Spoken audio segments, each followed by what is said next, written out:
Okay, let's imagine that a cold or flu virus makes it into your system. It breaches the physical barrier of your skin and mucosal lining.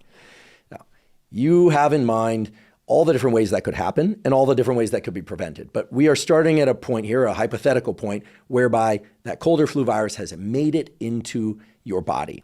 Your immune system has an absolutely exquisitely sophisticated way of knowing you versus other, meaning cells within your body that are of you and cells of your body that are from other organisms or viruses from the outside world.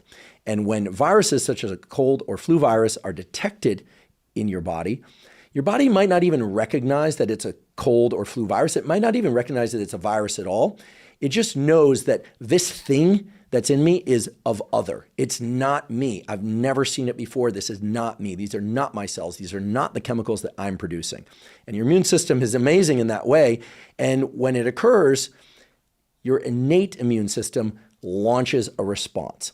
What is that response? Well, first of all, the response is very rapid, right? Cold or flu makes it into your body, and your innate immune system immediately or near immediately launches an attack on that invader or invaders, because as soon as the virus gets into your body, it's going to start replicating as quickly as it can. What happens?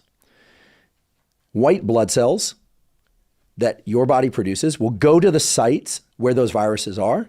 And by the way, those viruses are basically getting into cells of your body and then hijacking the genetic machinery of those cells in order to replicate within those cells and then exit those cells and then go infect more cells. That's how these viruses work.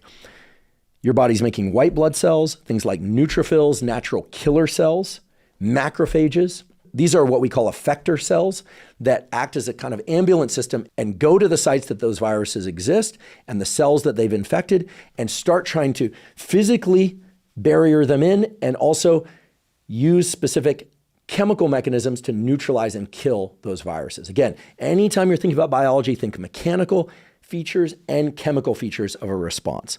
Now, a key component of the innate immune system is what's called the complement system. Not complement like, oh, you look very nice today, but complement, okay? The complement system, which exists in the plasma within your blood.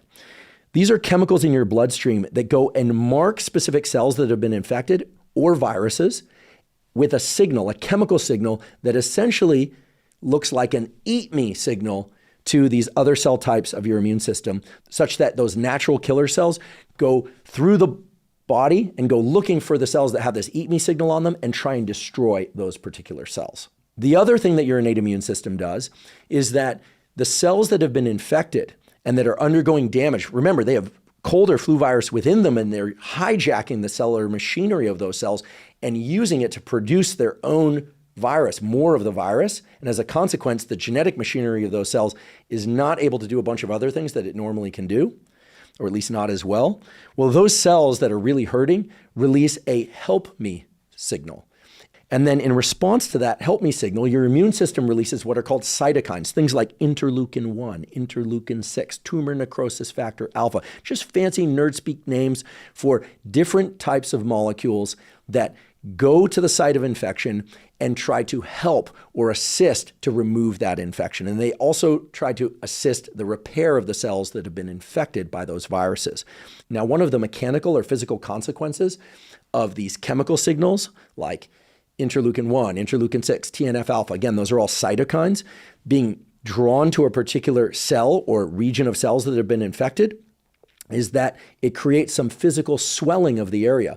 It impacts the vasculature, the veins and capillaries that feed that area. And in response to that, they put more blood there. So you get some swelling. Or you'll get, in some cases, the release of histamines, right? We think of antihistamine drugs. Well, histamines are an aspect of your immune system. They move around in your body in these really cool cells called mast cells, M-A-S-T, mast cells. And when the histamines are released, that area becomes kind of hot and swelling. It's what we call edema. And that whole area is marked as really a site, just like a crash site on the side of the road. It's like, hey, we've got eat me signals to get the debris and the bad stuff out of here. Try to get those viruses out of here. We've got help me signals to try and help the injured cells, just like you would try and help people at a car crash. And there's a bunch of swelling, so there's additional blood flow. Sometimes there's some other physical features as well. Now, the important thing to know is that the innate immune system is very fast and it is agnostic to the type of infection. In fact, it doesn't even matter if it's a bacterial, physical, fungal, or viral infection, but it certainly isn't paying attention to the exact serotype of cold virus or whether or not it's an H1 influenza or another type of influenza. So the way to think about the innate immune system is that it is a very fast and non-specific response to a viral or other type of invader.